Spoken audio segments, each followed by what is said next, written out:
आज यहाँ कहाँ खुशबू भर छाई। इस जगत में जो सौंदर्य है वो असली सौंदर्य नहीं, असली सौंदर्य की झलक मात्र।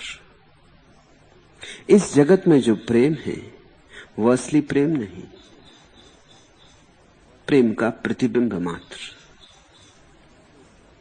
इस जगत में जो उत्सव चल रहा है वो असली उत्सव नहीं, उत्सव की प्रतिध्वनि मात्र।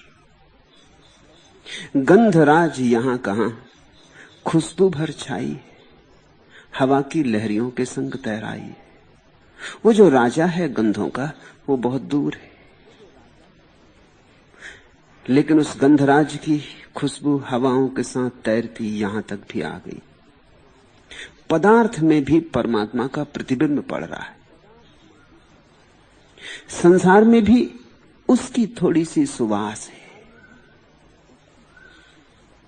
इस सुवास का सूत्र पकड़ के उस परम प्यारे की तरफ बढ़ने का नाम ही भक्ति है।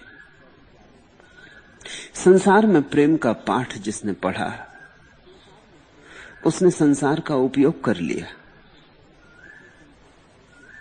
ये पाठशाला है, प्राथमिक पाठशाला, जहां जीवन की परम संपदा का काखा गा सीखा जाता है। प्रिय से हो प्रेम, प्रेयसी से हो, मित्र से हो, बेटे से हो, पिता से हो, मां से हो, भाई से हो, बहन से हो, ये सब पाठ हैं, बड़ी दूर की खबर है। इन पाठों को जो ठीक से सीख लेता है उसके जीवन में परमात्मा का प्रेम पैदा होता है, और जब तक वह प्रेम पैदा न हो जाए तब तक आदमी प्यासा ही रहता है। ये प्रेम, इस संसार के प्रेम प्यास को और भड़काते हैं, जगाते हैं, बुझाते नहीं। इससे और अग्नि की लपटें प्रकट होती, इससे भूख और स्पष्ट होती, इससे क्षुधा गहरी होती, इससे असंतोष और जगता है। इसलिए तो यहां का जितना पानी पियोगे उतनी प्यास बढ़ती चली जाती।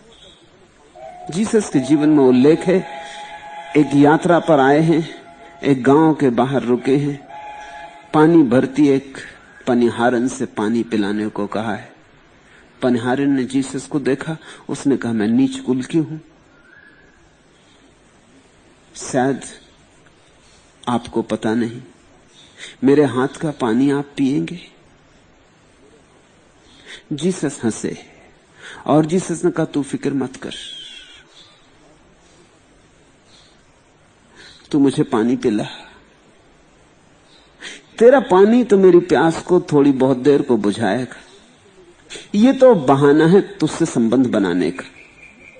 अगर तूने मुझे पानी पिलाया तो मैं तुझे ऐसा पानी पिलाऊंगा कि वो सदा के लिए प्यास को बुझा देता है। मैं तेरे कुएं पर आया हूं ताकि तू मेरे कुएं पर आ जाए। तेरे पनघट पे आना मेरा प्रयोजन से हुआ है ताकि मैं तुझे अपने पनघट पे बुला लूं। उस स्त्री ने जीसस की आंखों में देखा, वहां परम तृप्ति थी, वहां अपूर्व आलोक था। जीसस की हवा में प्रसाद था। वो भागी गांव गई, उसने अपने गांव के लोगों को कहा कि तुम सब आ जाओ। पहली दफा किसी आदमी में मुझे ऐसा दिखाई पड़ा है कि परमात्मा झलक रहा है। पहली दफा किसी आदमी की मौजूदगी से मुझे परमात्मा का प्रमाण मिला है। और उसने एक शब्द भी नहीं कहा परमात्मा का, उसने इतना ही कहा है कि जो मेरे कुएं से पिएगा उसकी प्यास सदा के लिए बुझ जाती। परमात्मा को पिए बिना प्यास सदा के लिए बुझती नहीं। संसार को तो पियो और पियो और पियो, जन्मों जन्मों तक पियो, क्षण भर को बुझती लगती है प्यास, बुझती नहीं, फिर लगाती। एक प्यास दूसरी प्यास में ले जाती है, एक वासना दूसरी वासना में, एक इच्छा दूसरी इच्छा को जन्माती। परमात्मा को पीकर सब प्यास बुझ जाती। परमात्मा यानी परम तृप्ति, परमात्मा यानी आत्यंतिक परितोष। फिर उसके पार कुछ पाने को नहीं है। इसलिए उसको कहते परम प्यारा। और भक्ति तो उस परम प्यारे की तलाश है। आज के सूत्र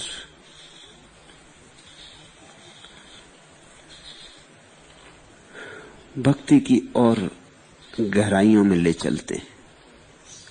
कोई सती सराहिए जरे पिया के साथ, सोई सती सराहिए। उस प्रेसी की ही प्रशंसा करो जो अपने प्यारे के साथ जलने को तैयार है, जल जाए। सती की धारणा बड़ी अपूर्व है, सिर्फ इस देश में पैदा हुई। जब सती की धारणा अपने शुद्धतम रूप में थी तो अपार्थिव थी, जैसे उस परम जगत की कोई बात हम इस जगत में उतार लाए थे, जो यहां नहीं घटती है, जो इस क्षण भंगुर में नहीं घटती है, वो हमने सती के माध्यम से यहां घटा के बताया था। फिर जब विकृत हो गई तो बड़ी विकृत हो गई। ब्रिटिश राज्य ने सती की जिस प्रथा को बंद किया वो तो विकृत दशा थी, वो असली सती की धारणा बची ही ना थी। सती की धारणा अति मानवीय है, और जिस सती की प्रथा को अंग्रेजों ने बंद किया वो अमानवीय हो गई थी। मनुष्य कुछ ऐसा है कि श्रेष्ठतम भी इसके हाथ में पड़ता है तो देर अबेर गंदा हो जाता है, शुद्धतम भी इसके हाथ में दो जल्दी ही धूल भरा हो जाता है।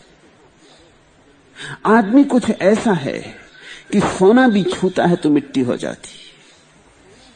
इसलिए श्रेष्ठतम धारणाएं भी आदमी के हाथ में पड़ के जंजीरों में ढल जाती, विकृत हो जाती, पुण्य भी पाप हो जाते, नीति अनीति हो जाती, धर्म अधर्म हो जाता है। आदमी की गंदगी ऐसी है। सती की धारणा बड़ी अपूर्व धारणा है।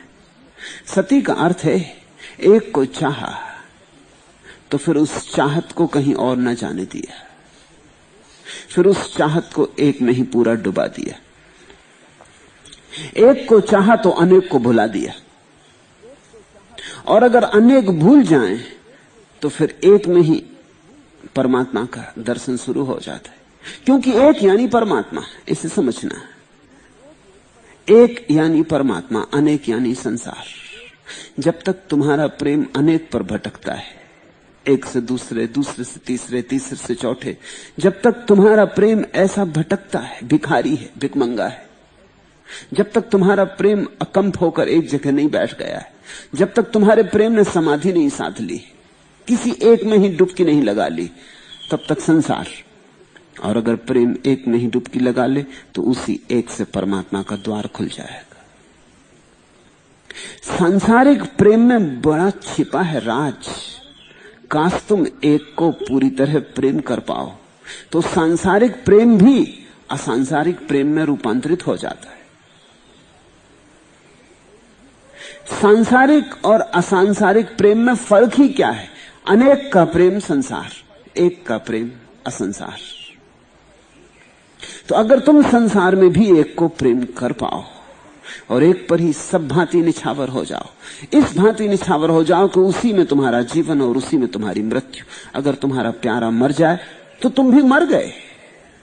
उससे अलग तुमने जीवन न सोचा था, न जाना था, न उससे अलग जीवन की तुम कल्पना कर सकते हो। उसके बिना श्वास चलेगी ही नहीं, उसके कारण ही चलती थी, उसके संग साथ चलती थी। उसके भीतर प्राण धड़कते थे तो तुम्हारे प्राण धड़कते थे। तुमने अपने दोनों के प्राण साझीदार बना लिए थे, एक में डुबा दिए थे। दो सिर्फ देह रह गई थी, प्राण एक हो गए थे। तो फिर एक मर जाए तो दूसरे को जीने का कोई अर्थ नहीं बचता। ये तो अति मानवीय धारणा थी। पुरुष इस ऊंचाई पर नहीं उठ सका। पुरुष ध्यान की तो ऊंचाइयों पर उठा, लेकिन प्रेम की ऊंचाइयों पर नहीं उठ सका। इसलिए स्त्रियां ही सती हुई। भक्ति स्त्री के लिए सुगम है, भाव की बात है, हृदय की बात है। बुद्ध हुए, महावीर हुए, पतंजलि हुए, ये सब ध्यान ही है। लेकिन पुरुषों में एक भी अपनी प्रेयसी पर नहीं मरा, इतना डूबा नहीं एक में। पुरुष का चित्त चंचल होकर दौड़ता ही रहा। अनेक स्त्रियां एक पुरुष में डूब गईं, सती की ऊंचाई पर उपलब्ध हुई। पुरुषों में जो संत की दशा है वही स्त्रियों में सती की दशा है, और दोनों शब्द बने हैं सत से, इसे स्मरण रखना। सती क्यों कहा? जो शब्द संत को बनाता है सत, वही शब्द सती को बनाता है। सती यानी संत, प्रेम का संतत्व एक में डूब गई। इस तरह डूब गई कि अपने जीवन का अलग होने का कोई प्रयोजन ही ना बचा, अलग होने की कोई धारणा ही ना बची, कोई विचार ही ना बचा। तो जब प्रेमी गया तो प्रेमी के साथ चिता पे चढ़ गई। इसमें ना तो आत्मघात है, इसमें ना अपने साथ जबरदस्ती है, यहां तो प्रश्न ही नहीं बचा। दोनों एक ही हो गए थे, इसलिए न तो ये आत्मघात है और न ये स्त्री अपने शरीर की दुश्मन है और न ये कोई हिंसा कर रही।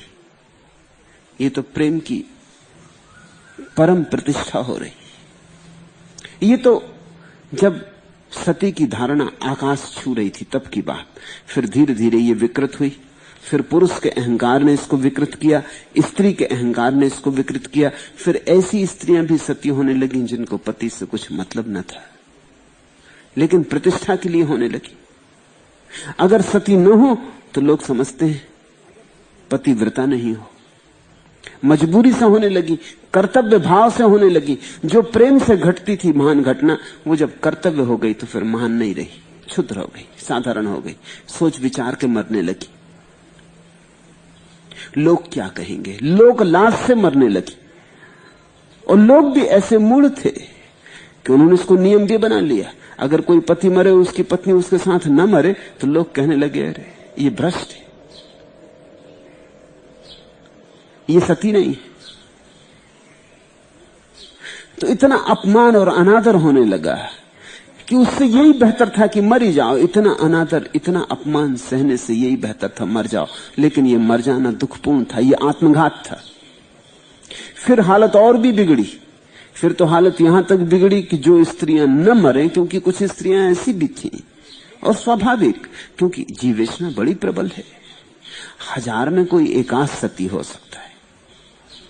जब तुम 999 को भी उसके साथ डालने लगोगे तो झंझट आएगी। शायद 9 इसलिए सती हो जाएं कि लोक लज्जा से मर जाना बेहतर है, लोक लाज खोने से मरना बेहतर है, प्रतिष्ठा से मर जाना बेहतर है अप्रतिष्ठा से जीने की बजाय। तो शायद 1000 में 9 इसलिए मर जाएं, मगर वो जो 990 बचती, उनके लिए क्या उपाय? उनमें से 990 ने तो यही तय किया कि चाहे अप्रतिष्ठा से जीना हो मगर जिएंगे। जीना इतना महत्वपूर्ण है। इसमें कुछ उन्होंने बुरा किया ऐसा मैं कह भी नहीं रहा हूं, इसमें निंदा की कोई बात ही नहीं थी, ये बिल्कुल स्वाभाविक है। जिन्होंने सती होना चुना 1 ने 1000 में, उसने तो बड़ा अतिमानवीय कृत्य किया, उसने तो प्रार्थना का अपूर्व कृत्य किया। उसका तो जितना सम्मान हो थोड़ा। सोई सती सराहिए जरे पिया के साथ। लेकिन जिन 9 ने प्रतिष्ठा खोने की बजाय मर जाना ठीक समझा, ये तो अहंकार की पूजा है, इसमें कुछ प्रेम की पूजा नहीं है। इनकी कोई सराहना नहीं हो सकती, सराहना की कोई जरूरत नहीं है। ये क्षुद्र अहंकार की बलवेदी पर मिट गई। और जिन 900 ने तय किया न मरने का, ये उनका हक है। जो न मरना चाहे उसे कोई जबरदस्ती मारे तो ये हिंसा है। उनका कोई अपमान करने की जरूरत नहीं है, वे सामान्य जन हैं। लेकिन समाज ने उनको जबरदस्ती मानना शुरू कर दिया। फिर तो ऐसा इंतजाम हो गया कि जबरदस्ती स्त्रियों को ले जाने लगे मरघट।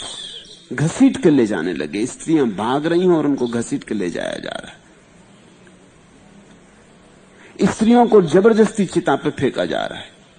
फिर इतना घी और इतना तेल उनके ऊपर फेंका जाता था ताकि आग जल्दी पकड़ जाए, वो जल्दी मर जाएं। फिर चारों तरफ पंडित पुरोहित डंडे लेके खड़े रहते थे कि अगर कोई स्त्री भागने लगे, क्योंकि मरना जलना आग में जीते जी कोई साधारण तो बात नहीं। उन पंडितों में से भी कोई नहीं जलता था कभी। पुरुषों ने ये झंझट कभी ली नहीं थी। तो चारों तरफ मसाले लिए खड़े रहते लोग। जैसे कोई स्त्री उसमें से भागने लगती, आग में से कौन ना भागना चाहेगा। जरा सा हाथ जल जाता तो तुम्हें पीड़ा का पता है। जीते जी किसी को फेंकोगे तो वो भागेगी, तो डंडों से उसे वापस, मसालों से उसे वापस आग में गिरा देना। और इतना धुआं करते थे घी फेंक कर कि किसी को ये दिखाई ना पड़े कृत्य। ये सीधी हत्या थी और बड़ी नृशंस हत्या। अंग्रेजों ने इस व्यवस्था को बंद किया, ठीक किया, बंद किया। ये बात ही खो गई थी, असली बात तो खो ही गई थी। ये तो अमानुषिक अत्याचार चल रहा था। मगर सती की धारणा तो बड़ी अद्भुत है।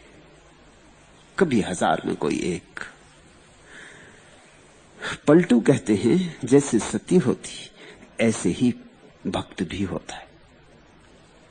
भक्त का अपना कोई जीवन नहीं होता, परमात्मा का जीवन ही उसका जीवन होता। उसकी श्वास भक्त की श्वास। परमात्मा के साथ ही जीने में उसे रस होता है।